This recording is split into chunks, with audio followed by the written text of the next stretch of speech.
ఇప్పుడే జీ5 app download చేయండి. చూడండి మీ ఫేవరెట్ టీవీ షోస్ ఎప్పుడైనా ఎక్కడైనా. మనీషా, అసలు ఏంటిదంతా? నువ్వు లక్ష్మి మీద ఎందుకు అరుస్తున్నావు? ఇంకా ఈవిడ గారు ఈ ఇంటి కోడల్లా పూజలు చేస్తోంది బామ్మగారు. మీరైనా చెప్పండి.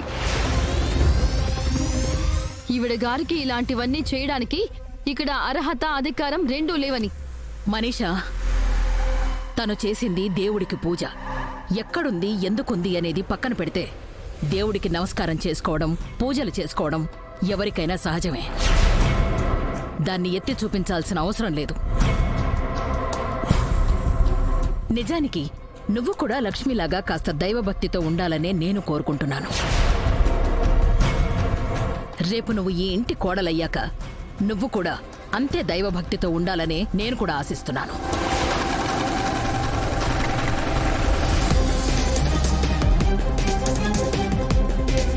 అమ్మా లక్ష్మి, రేపు నువ్వు వెళ్ళిపోయాక ఈ ఇంట్లో దీపం పెట్టేవాళ్లే ఉండరు, దేవుడిని వేడుకునేవాళ్లూ ఉండరు. నీతో పాటే ఆ వెలుగు వెళ్ళిపోతుంది.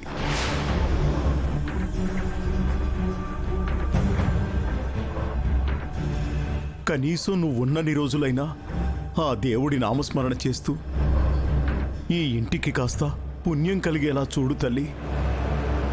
ఈ లోపైతే అందరికీ హారతివ్వమ్మా, దాంతోనైనా కాస్త తరిస్తారు.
మనీషా, నీకేం కాలేదు కదా?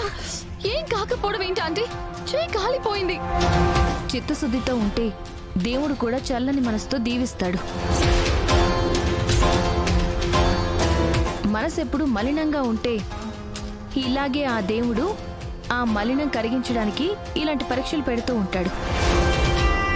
పర్వాలేదులే మనీషా, నీ మనసులో మలినం ఏమైనా ఉంటే ఈ హారతితో కరిగిపోతుంది.